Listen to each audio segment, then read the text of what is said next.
Glória a Deus. Eu quero compartilhar uma palavra com você nessa noite, querido irmão, querida irmã. Uma palavra que está no Salmo. Hoje o Senhor falou muito ao meu coração nos Salmos. Eu quero compartilhar uma palavra que está no Salmo 27. Na minha forma de entender, de ler a Bíblia, a palavra de Deus, talvez seja um dos textos mais lindos de toda a Bíblia.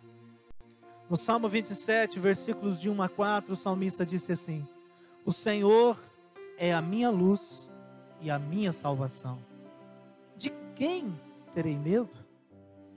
O Senhor é a fortaleza da minha vida, a quem temerei? Quando os malfeitores me sobrevêm para me destruir, meus opressores e inimigos, eles é que tropeçam e caem. Ainda que um exército se acampe contra mim, não se atemorizará o meu coração. E se estourar contra mim a guerra, ainda assim terei confiança. Uma coisa peço ao Senhor e a buscarei: que eu possa morar na casa do Senhor todos os dias da minha vida, para contemplar a beleza do Senhor e meditar no seu templo. Palavra de Deus para o povo de Deus reunido, conectado. Sim, hoje mais do que nunca nós somos um povo conexional, unidos, ligados uns aos outros pelo poder, pelo amor de Deus e pela instrumentalidade dos meios de comunicação. Que coisa linda. Meus irmãos e minhas irmãs, eu creio com todo o meu coração, com toda a minha alma e com todo o meu entendimento que o nosso Deus tem o melhor para as nossas vidas. Apesar desse tempo difícil que nós estamos vivendo, apesar desse tempo ainda ser um grande desafio para mim e para você, eu gostaria que você guardasse em seu coração um conselho que o apóstolo Paulo nos dá lá na carta aos Filipenses, capítulo 3, versículos 14 e 15, quando Paulo disse assim: uma coisa faço, esquecendo-me das coisas que ficam para trás e avançando para as que diante de mim estão, prossigo para o alvo, para o prêmio da soberana vocação de Deus em Cristo Jesus. Hoje nós ouvimos muitas pessoas falando que 2020 é um ano perdido. Diante de tantas dificuldades que nós teremos daqui para frente, será um ano, enfim, de reconstrução, de restauração. E sabe, irmãs e irmãos, eu, no dia 29 de dezembro de 2019, eu preguei uma palavra que Deus trouxe ao meu coração, trabalhei essa palavra com a igreja, falei de muitas maneiras e essa palavra ardeu no meu coração mais uma vez, e eu preciso pelo menos citá-la. Naqueles dias Deus falou ao meu coração, e eu creio não falou somente no meu, falou no coração de muitos dos seus profetas, de muitos dos seus pastores e pastoras.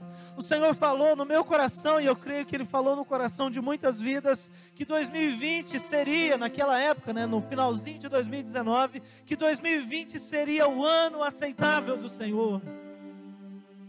E sabe, irmãs e irmãos, eu continuo na mesma perspectiva. O ano aceitável do Senhor, o ano do jubileu. É o profeta Isaías quem trouxe essa mensagem lá no capítulo 61. O próprio Senhor Jesus citou novamente essa passagem de Isaías 61 em Lucas 4, de 16 a 22. Só que Jesus, no final desta mensagem, ele disse assim, lá no versículo 22: E hoje se cumpriram as escrituras que acabais de ouvir. Meus irmãos e minhas irmãs, nós, apesar dos dilemas que estamos enfrentando e vivendo, nós ainda estamos no ano aceitável do Senhor. O ano do jubileu era o ano da terra descansar. O ano do jubileu era o tempo da libertação dos escravos. De forma muito simples, não dá aqui nesse exato momento para destrinchar toda essa história do ano do jubileu. Posso fazer isso, quem sabe, no próximo domingo, se não voltarmos ao culto presencial na igreja, nos templos. Mas o ano do jubileu seria também o momento em que os que têm muito repartiriam com os que têm pouco. O ano do jubileu seria a propagação do cancelamento das dívidas, sejam elas financeiras ou sejam dívidas emocionais, porque o ano do jubileu fala de perdão, de libertação e de transformação. Nós estamos vivendo o ano aceitável do Senhor, porque mais do que nunca, meus irmãos e minhas irmãs, para reconstruir as nações, para reconstruir a nossa história, nós vamos precisar viver no nosso coração esse ano aceitável, perdoar, liberar perdão, reconstruir, ajudar os que têm menos, doar, enfim, sem medida. Nós cantamos hoje aqui que muralhas vão cair, e essa é a hora em que nós não podemos erguer muralhas entre as igrejas, essa é a hora que nós não podemos erguer as muralhas entre as nações, ao contrário, as muralhas da divisão, as muralhas do egoísmo, da vaidade precisam cair, porque esse é o ano aceitável do Senhor, e tudo que Deus tem feito, meu irmão e minha irmã, é para que Ele possa curar as nações. O profeta Joel, no capítulo 3, ele disse que antes do último dia, do grande e temível dia, o Senhor faria um avivamento, e esse avivamento, os servos e as servas seriam cheios do Espírito Santo. Servos e servas, na verdade, é uma palavra bonita, mas lá na escritura, no hebraico, fala de escravos. Os escravos seriam cheios do Espírito Santo. Os jovens teriam visões, os velhos, os anciãos sonhariam novamente, haveriam sinais na terra, no sol, nas estrelas, ou seja, a natureza também daria a demonstração visível de que é chegada o final, enfim, o último e grande dia. Mas, meu irmão, antes desse último e grande dia, o Senhor vai promover um poderoso avivamento. E eu declaro isso nessa noite, em nome de Jesus. Milhões, bilhões de vidas aceitarão a Jesus nas próximas semanas e meses. Não somente aceitarão a Jesus como único e suficiente Salvador, como também viveremos, irmãos e irmãs, um tempo em que nós seremos mais humanos, porque humano como Jesus só poderia ser Deus. E quem se aproxima de Jesus tem a vida transformada em si mesmo, ou seja, no seu interior, mas também aprende a conviver melhor, porque Jesus disse, o primeiro mandamento é amar a Deus sobre todas as coisas, e o segundo é amar o próximo como a si mesmo. Meus irmãos e minhas irmãs, apesar da crise, apesar dos problemas, nós vamos viver um novo tempo e uma nova história em nome de Jesus. Mas para que isso ocorra, eu quero falar sobre isso nos próximos minutos, nós precisamos aprender a confiar em Deus. Nós precisamos aprender a confiar mais no Senhor. E quando nós usamos o Salmo 27 como base da nossa reflexão nessa noite, é exatamente para mostrar a mim e a você que quando um homem e uma mulher confiam em Deus, podem vir inimigos, problemas, situações difíceis, mas o Senhor sempre nos dará a vitória. Queridos irmãos e irmãs, nesse tempo, hoje, nessa hora, o Senhor levantou milhões de brasileiros em jejum e em oração pela nação. Nesse momento, milhões de vidas estão no mundo inteiro orando e clamando e profetizando. As redes sociais estão cheias nessa hora da pregação, da propagação do Evangelho de Cristo Jesus. O Senhor está levantando uma geração de adoradores que adoram em espírito e em verdade.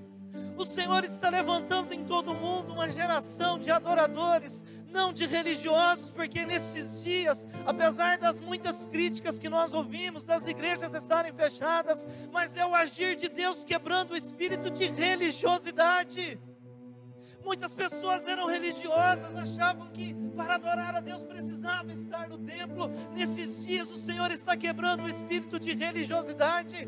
Nesses dias o Senhor está quebrando o tradicionalismo que impede o Evangelho de avançar. O Senhor está levantando uma geração de adoradores que vão fazer a diferença. E mais do que nunca, uma geração de adoradores que tem um coração confiante em Deus, como Davi. Davi é conhecido na Bíblia como um homem segundo o coração de Deus. O Senhor quer levantar uma geração semelhante a Davi em confiança. O Senhor quer levantar uma geração semelhante ao próprio Cristo. O apóstolo Paulo disse isso aos Romanos 8:29. Aos que ele predestinou, também chamou para serem conformes à imagem de seu Filho, a fim de que ele seja o primogênito entre muitos irmãos. O Senhor quer levantar uma geração que vive fora de julgamentos e preconceitos. O Senhor está levantando essa geração que vive em intimidade e dependência. Intimidade com Deus e dependência de Deus. O Senhor está levantando, meu irmão e minha irmã, e Ele está chamando você para fazer parte dessa geração. O Senhor está fazendo um mover e Ele quer que você seja parte desta história. Homens e mulheres, não religiosos, discípulos e discípulas, que vivem em intimidade e dependência com o Pai. Discípulos e discípulas que vão abalar o reino espiritual e que vão, em nome de Jesus e para a glória de Jesus, manifestar o céu sobre a terra. No Salmo 27, Davi nos ensina algumas questões sobre a confiança. E sabe, irmãs e irmãos, não posso demorar muito aqui, senão você vai desligar aí, vai desconectar, e eu não quero perder a tua companhia nessa noite, amém, querido? Aguenta aí, fica firme comigo, em nome de Jesus. O salmista nos ensina que a confiança em Deus, ela é gerada em meio aos problemas. Ninguém aprende a confiar num mar tranquilo. Ninguém aprende a confiar quando tudo está certo e conveniente. A confiança é gerada no meio da prova, no meio dos problemas. Meus irmãos e minhas irmãs, o Davi, esse salmista poderoso, esse homem de Deus, disse: o Senhor é a minha luz e a minha salvação, de quem terei medo? O Senhor é a fortaleza da minha vida. Davi não estava dizendo que ele não tinha problemas, ao contrário, ele está dizendo: eu tenho muitos problemas, mas o Senhor é a fortaleza da minha vida. Davi era um pastorzinho de ovelhas, aos olhos do pai, aos olhos dos irmãos. Davi era um homem, um jovem, quando foi chamado. Talvez ele tinha ali entre 16 e 17 anos. Aos olhos do seu pai, aos olhos dos seus irmãos, aos olhos de muitas pessoas, ele era um ninguém. Ele era só um menino. A Bíblia diz que era um menino ruivo, ou seja, alguém que não merecia valor. Mas aquele que era o menor, o Senhor o chamou para ser o maior. Aos olhos da sociedade, aos olhos dos homens, aos olhos da família, ele era o menor. Mas o Senhor o ungiu para que ele fosse o maior. Davi faz parte daquele time de gente improvável. Gente que talvez muitos de nós em algum momento até excluímos. Davi fazia parte daquele grupo de improváveis, do grupo dos improváveis que o Senhor chama, dos menores que Ele chama para ser o maior, daqueles que ninguém acredita. Deus fala assim: eu acredito na sua vida e eu posso levantar você para...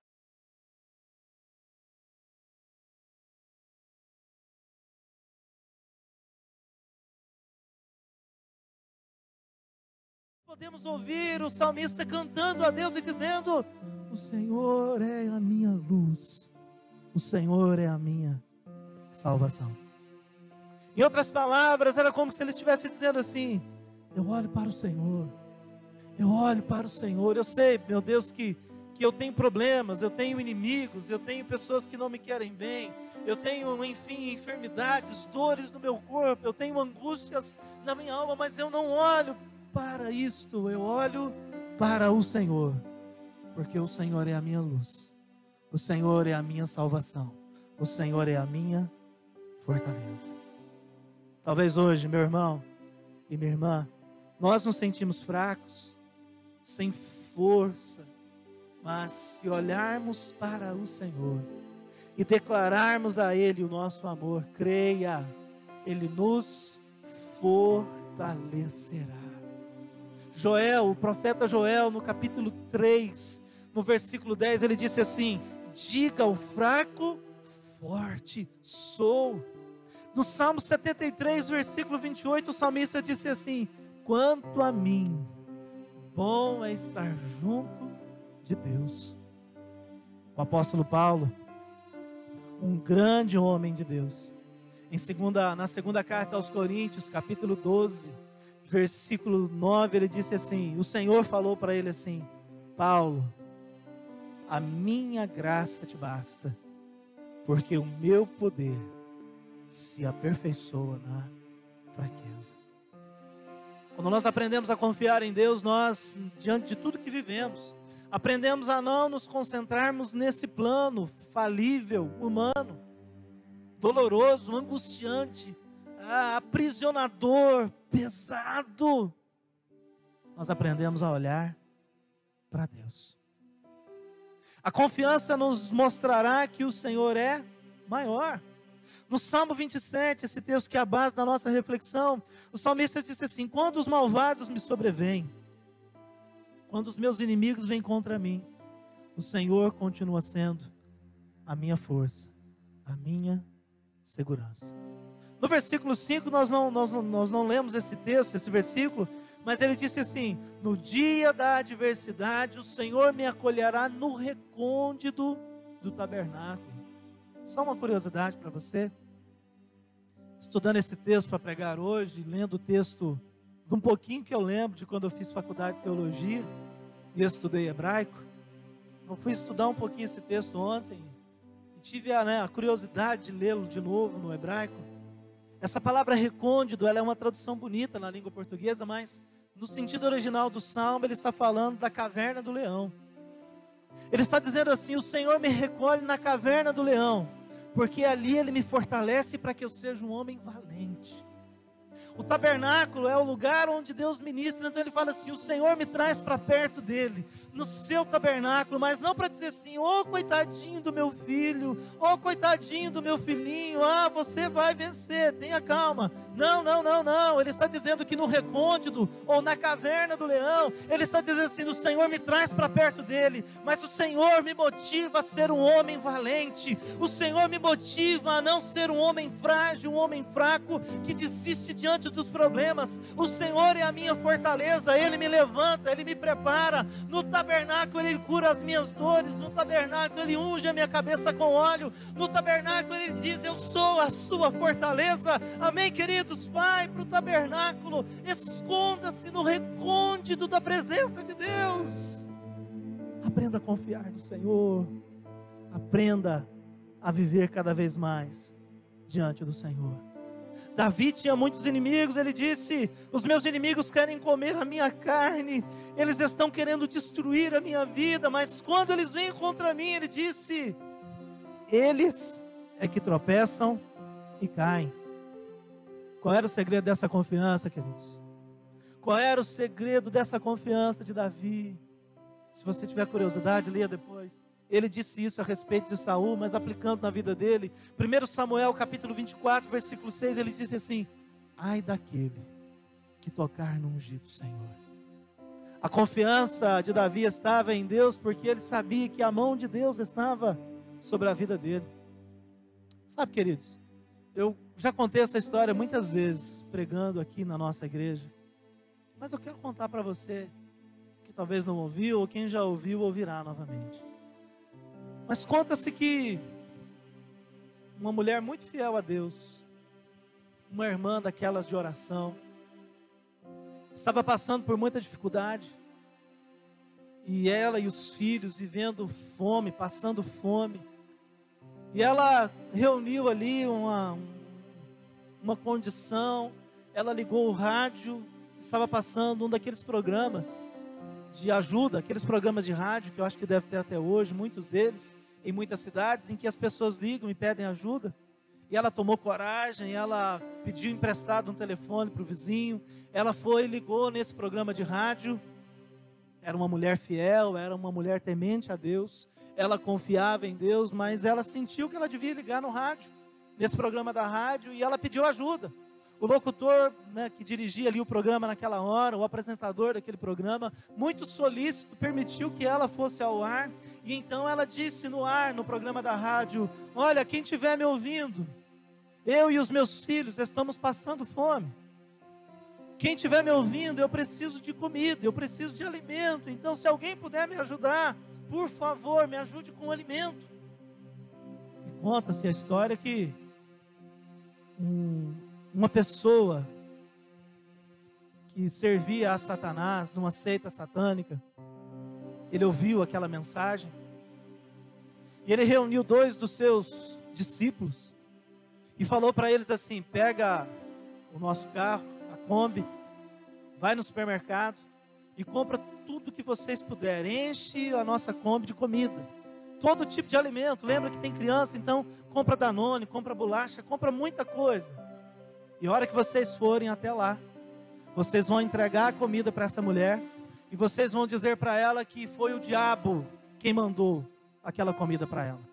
Vocês têm que dizer isso, vocês não podem esquecer de dizer que quem mandou aquela comida foi o diabo. E assim eles fizeram. Pegaram a Kombi, foram no supermercado, compraram tudo que podia comprar, chegaram lá na casa dessa mulher, bateram palma, chamaram e disseram: senhora, a senhora pediu ajuda, né? Nós viemos trazer ajuda para a senhora. E começaram a descarregar a compra. E, meu Deus, você consegue imaginar que festa que foi? Aquela mulher, ela começou a se alegrar, e ela chamou os vizinhos, ela chamou todo mundo, ela gritou: gente, vem aqui ver, venham ver. E as crianças dela, e criança gosta de Danone, né? Fala a verdade, aquelas, eu pelo menos gostava quando era criança, aquela bolachinha passatempo, meu Deus, hoje eu gosto de bolachinha Oreo, aquela bolachinha Oreo é demais. E aquelas crianças começaram então a comer o Danone, a comer a bolacha, aquela festa, a vizinhança saiu para ver o que era, e aqueles 2 rapazes ficaram preocupados, porque eles disseram assim: ela está fazendo tanta festa e a gente tem que fazer o que o chefe mandou. E aí eles tomaram coragem, chamaram aquela mulher e falaram assim: senhora, por favor, vem aqui. A senhora não quer saber quem foi que mandou essas compras para a senhora? E aquela senhorinha olhou para os 2, mulher de fé, ela olhou para os 2 e disse assim: olha, eu não quero nem saber quem mandou, porque quando Deus manda, até o diabo obedece. Aleluia! Ele continua sendo Deus, Ele é soberano, Ele é glorioso na sua vida, na sua família. Se os inimigos de muitas maneiras querem destruir a sua vida, lembra, o Senhor está do seu lado. Uns confiam em carros, outros confiam em cavalos, mas nós confiamos no Senhor nosso Deus. Amém, queridos? Quem não está acostumado a me ver pregar, eu sou empolgado assim mesmo, eu grito, eu choro, eu falo alto. Então me perdoa aí se o seu ouvido está doendo, mas que o seu coração se encha da presença e da palavra de Deus, em nome de Jesus. Amém, queridos? Para a gente encerrar, eu preciso dizer uma coisa impressionante, que Deus marcou meu coração também nesses dias. Quando nós olhamos para toda essa situação, a gente aprende uma coisa valiosa. As vitórias de ontem nos darão confiança para enfrentar o dia de hoje. O Senhor Jesus disse em Mateus 6,34: basta a cada dia o seu próprio mal. Sabe, irmãs e irmãos, qual tem sido o seu maior inimigo? Qual tem sido o seu maior inimigo? Eu sei que nessa hora, o seu maior inimigo pode ser o desânimo, um vício, desilusões, o medo do desemprego, o medo de não ter dinheiro para pagar as contas essa semana, enfim, o medo de um filho ficar doente, dificuldades, enfim, dezenas de dificuldades. Qual é hoje o seu maior inimigo. Muitas pessoas hoje estão com o coração cheio de temor, lutam contra o medo do fracasso e sabe, queridos, todas essas coisas parece que vão sendo gradativamente transformadas num poderoso e invencível gigante. Mas sabe, irmãs e irmãos, Davi disse: ainda que um exército se acampe contra mim, meu coração não temerá. E se estourar contra mim a guerra, ainda assim terei confiança. Se o Senhor não for a nossa força, os nossos corações estarão cheios de temor. A nossa mente estará confusa e os nossos alvos estarão cada vez mais distantes. Irmão querido, irmã querida, em nome de Jesus, se estourar uma guerra, se o coronavírus está aí, se é um câncer, se é um problema na tua família, se é o desemprego, se é uma dificuldade de um vício, pessoas que são alcoólatras, dependentes de drogas ilícitas, meus irmãos, o pecado, ele tem escravizado muitas vidas, e essa é a hora, esse é o tempo de nós nos libertarmos, este é o momento em que o Senhor quer colocar fim nesses gigantes. Davi enfrentou um gigante chamado Golias, ele reuniu 5 pedrinhas nas suas mãos, mas ele utilizou uma única pedra.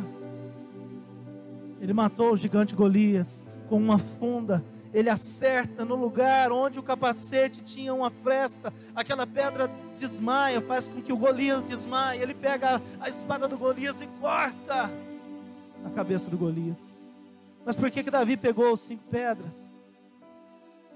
Porque haviam mais gigantes.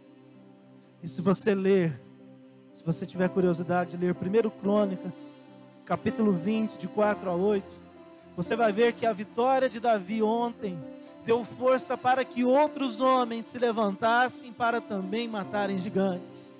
Aqui são citados os nomes de Jezer, Sibecai, aqui é citado o nome de Simei. Eles mataram gigantes, porque a vitória de Davi ontem deu forças para que eles vencessem hoje. Meus irmãos e minhas irmãs, as suas vitórias de ontem, agarre-se a elas e prossiga para o alvo, porque há muito mais na presença de Deus. Um semelhante atrai outro semelhante. Um medroso sempre andará ao lado de outro medroso, mas um vitorioso, uma vitoriosa, um homem de fé, uma mulher de fé, um homem que confia em Deus, uma mulher que confia em Deus, atrairá para si ou para perto de si, homens e mulheres que têm a mesma visão. Gente que murmura, preste atenção, só anda ao lado de gente que murmura. Mentirosos só andam ao lado de outros mentirosos, porque eles sempre precisam criar uma história. Mas homens de caráter e valor sempre agregam no entorno de si outros homens valiosos e valentes. As vitórias de ontem nos dão forças para vencer hoje. Semelhante atrai semelhante. Em Romanos 16, 20, a Bíblia diz que brevemente o Deus da paz esmagará Satanás debaixo dos nossos pés. O profeta Isaías disse no capítulo 43, versículo 1, que ele te chamou pelo seu nome. Sim, você é chamado pelo seu nome diante de Deus. No capítulo 43, versículo 11, Isaías disse: por acaso há outro Deus além de mim? E no 43, 13, Isaías disse, trazendo uma mensagem de Deus: agindo eu, diz o Senhor, quem impedirá? Deixa o Senhor agir na sua vida. Deixa Ele falar através da sua vida. Hoje o Senhor nos ensina que confiar nele é entender que não é na nossa força, não é no nosso entendimento, não é no nosso conhecimento, mas o segredo para sermos vitoriosos está na construção de um relacionamento com Deus. O Senhor está levantando uma geração que vive de intimidade e dependência com Ele. Qual é o seu maior desejo? Davi, no versículo 4 do Salmo 27, disse: uma coisa eu peço ao Senhor e a buscarei, Qual é o seu desejo? É algo material? É uma reputação? É um nome para você mesmo? É uma posição? Qual é o seu desejo nesses dias? É um reconhecimento? Nesse salmo, Davi disse: olha, eu tenho um desejo, eu tenho um sonho. O meu sonho é viver na presença de Deus. Eu quero conhecer a Deus. Eu quero conhecer esse Deus que eu amo, esse Deus que eu sirvo. Eu quero conhecer esse Deus que me chamou quando eu era pastor de ovelhas. Eu quero aprofundar a minha vida na presença desse Deus que me deu vitória sobre o gigante. Eu quero aprofundar a minha vida na presença desse Deus que nunca falhou e que não falhará jamais. Uma coisa eu pedi ao Senhor, e esse é o meu desejo, disse Davi. Qual é o seu desejo?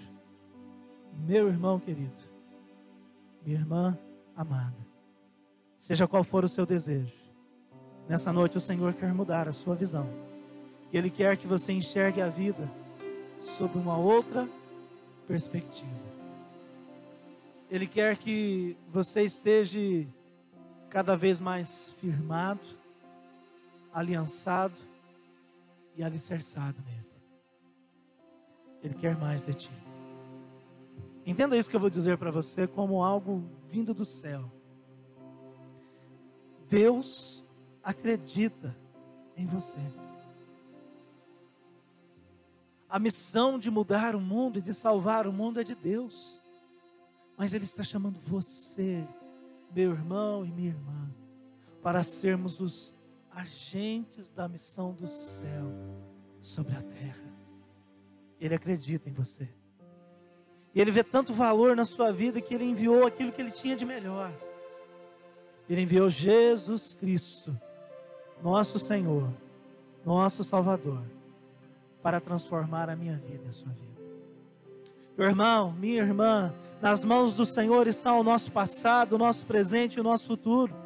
Quem crê em Deus obedecerá a sua palavra. Com certeza quem crê em Deus como Davi cria, poderá dizer como o apóstolo Paulo disse aos Romanos 8:31, se Deus é por nós, quem será contra nós? Se Deus é por nós, quem será contra nós?